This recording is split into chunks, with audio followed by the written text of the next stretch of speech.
Hey guys, welcome back. I hope you are having an amazing day. Let's get right into the stories. The first one is an entitled People Story.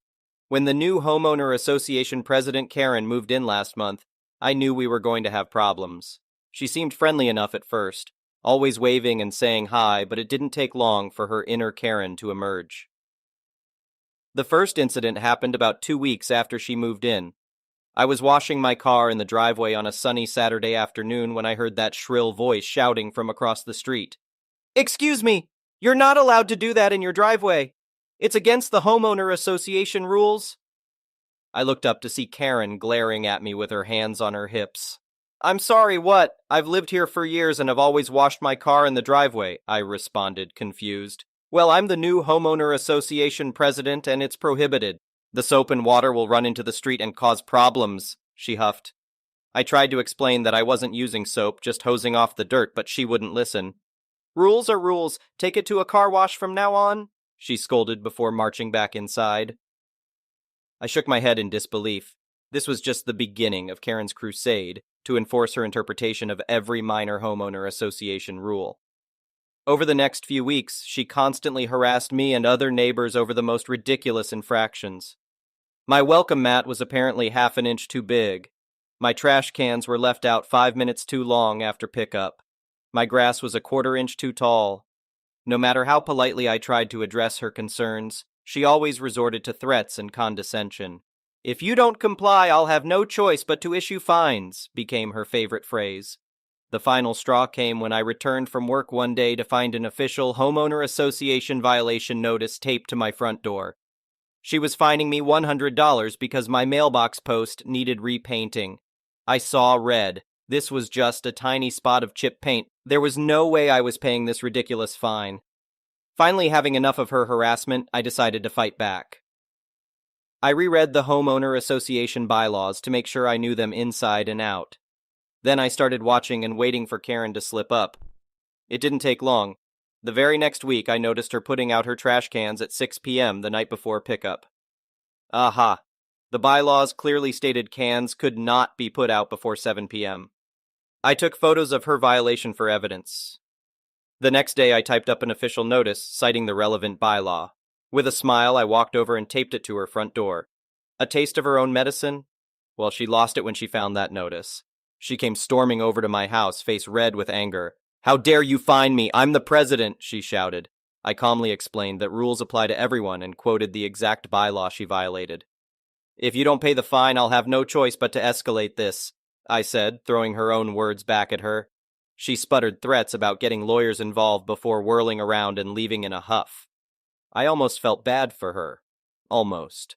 But I knew this was just the opening skirmish in what would likely be a long war over the homeowner association rules. I had to get the other neighbors on my side.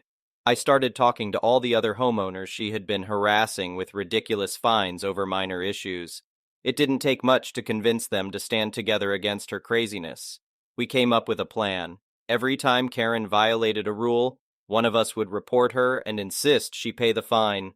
United, we could fight back against her selective enforcement of the bylaws.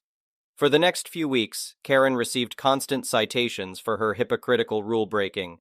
She left holiday decorations up too long. She failed to submit an architectural request before repainting her shutters. Her grass exceeded the maximum height. Each time she argued and fought the fines, but we wouldn't back down, and each time we included her written citations as evidence. She had no defense against her own pedantic words. We could tell it was taking a toll on her. She became more and more agitated and reclusive. We also started a lobbying effort to prevent her from being re-elected at the next homeowner association meeting. It all came to a head one Saturday morning when I opened my door to get the newspaper. There was Karen tearing through my flower beds and bushes in a frenzy.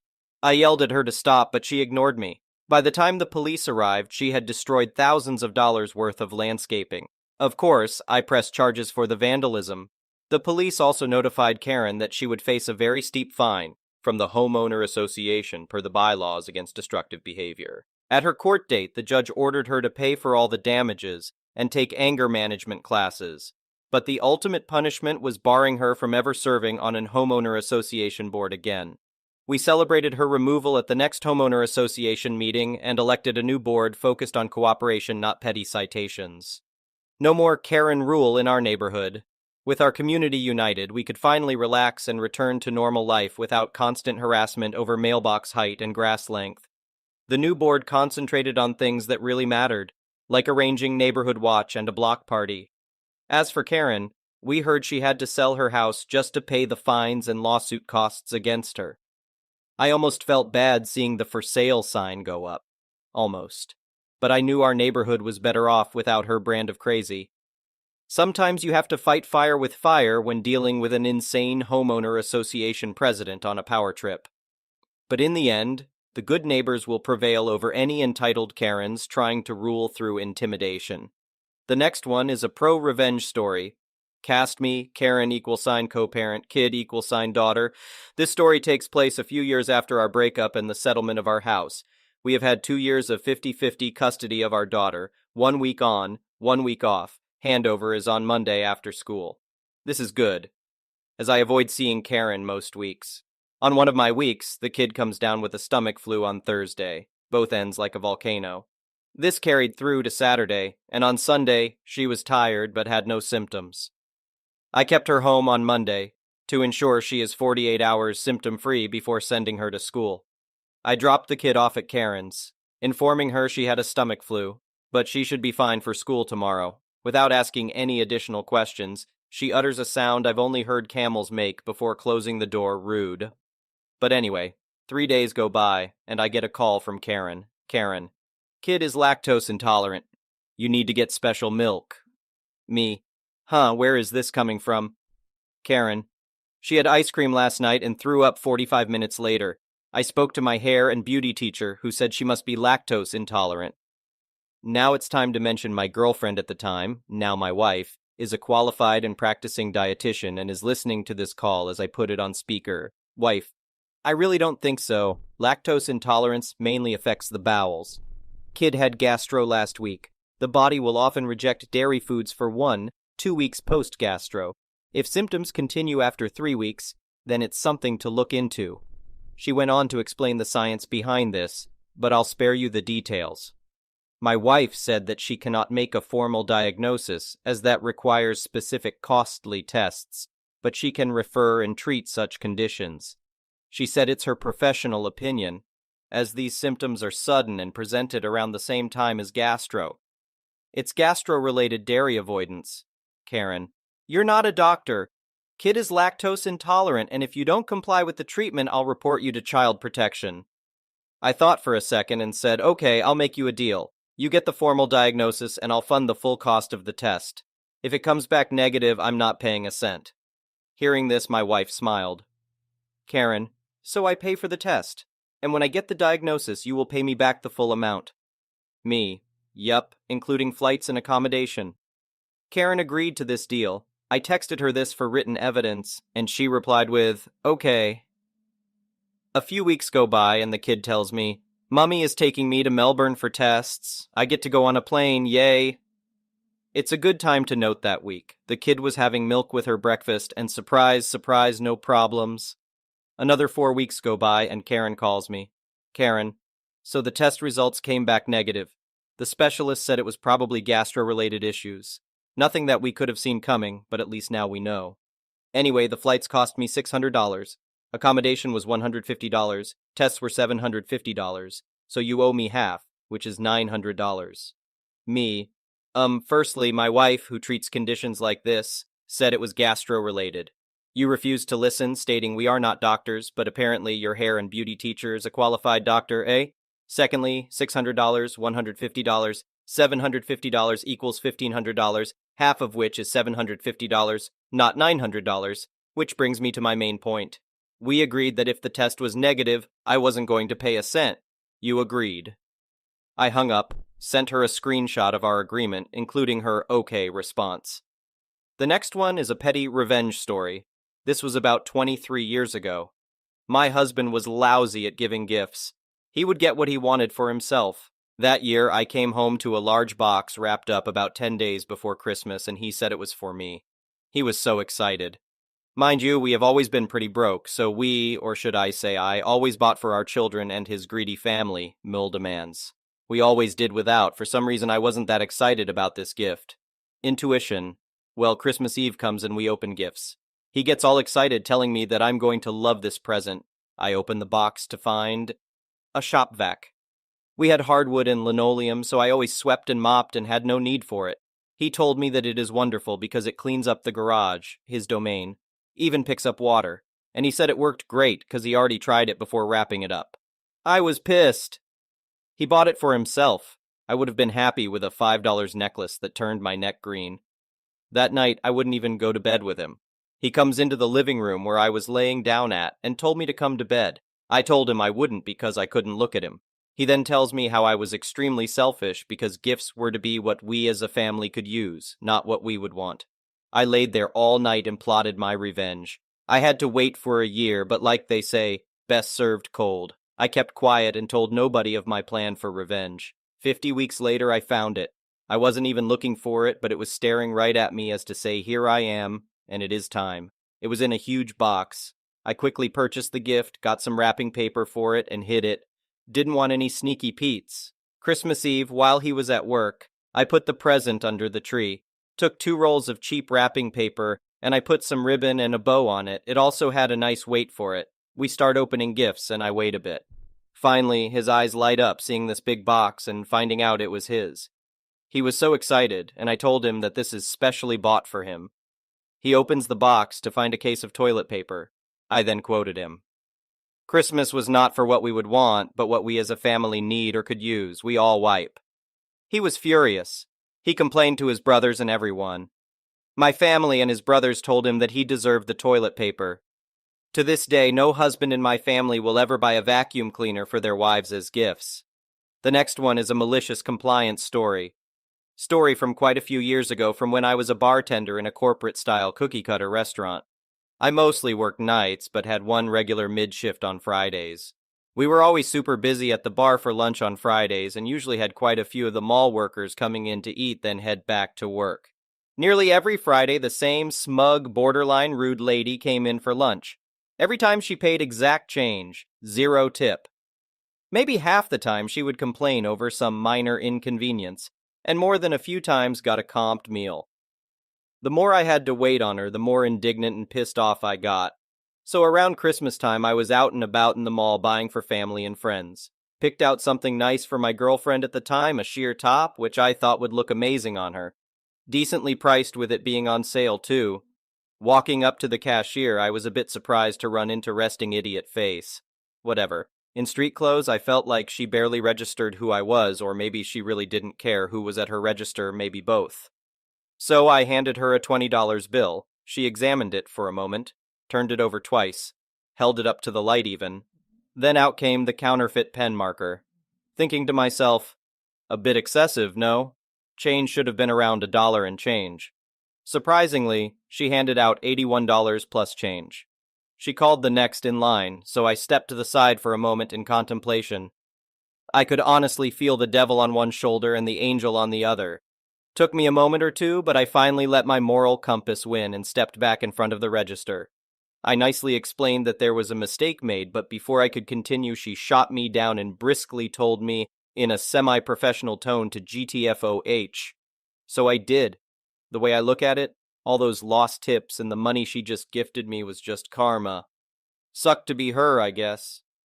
The next one is an entitled people story. So a few months ago I had a bachelorette trip to Puerto Rico. 2 of my bridesmaids were able to go and my mother and sister came as well. I asked my mom to be the maid of honor since I thought it would help create a closer bond between us while getting ready for my wedding. My whole goal was to have everyone get along and just have a good time. I should have known this was going to be a disaster. A couple of weeks before, my mother started criticizing all of my bridesmaids/friends, with a particular focus on one who was actually going on the trip. I ended up paying for my mom, sister, and my own flight to help ease the burden on my mom, who would have had to pay for both her and my sister. The plan was for my mother to pay for her and my sister's hotel. My friend reached out to everyone to try and plan something for me without me getting involved. I would like to add that I planned the bachelorette trip as the bride. When my friend reached out to my mom and called her, She wanted to help as much as she could. My friend is actually Puerto Rican, so she was going to be a huge help with this trip. At the time, I did not know about this call. My mother called me at 3 a.m. after having that call with my friend that day to tell me she had not been fulfilling her maid of honor duties because she was observing everyone and everything. She then said, as the maid of honor, she should be planning the bachelorette trip. I found this conversation odd, but I said okay. I was relieved that she finally stepped up to help me with the trip. My mom did say before the call ended not to tell my friend she talked to me about this, which I did find odd as well. The next day, my friend called me and told me that she wanted to make sure that I had a great bachelorette trip to remember, and it should be all about me. She wanted to help me with the excursions I wanted to do, and I told her my mom wanted to plan as well so they could work together. I saw my mother the next day, and she went on a rant that my friend was disrespectful and said she was not letting a little girl control her on this trip. She made it seem like something was wrong with my friend and how she did not want to wear her stupid t-shirts during the trip.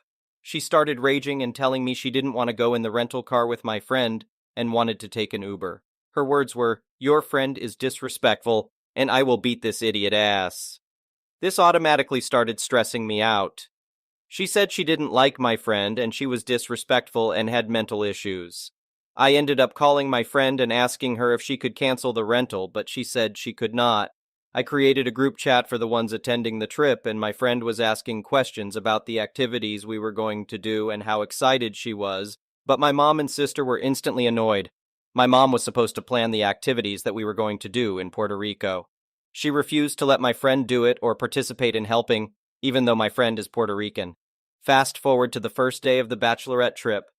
When we arrived, my mom's luggage was missing, and it had all of her toiletries. She was upset about it. When we got to the hotel, I let everyone rest since it was an early flight. My friend got there a little later in the day, and I met up with her and my other friend in the lobby. I called my mom and sister to meet us downstairs so we could go with them to replace the toiletries that were lost and have dinner. As my two friends and I were waiting, my mom came downstairs and stood behind my Puerto Rican friend and said hi to her so quietly that she could not hear her.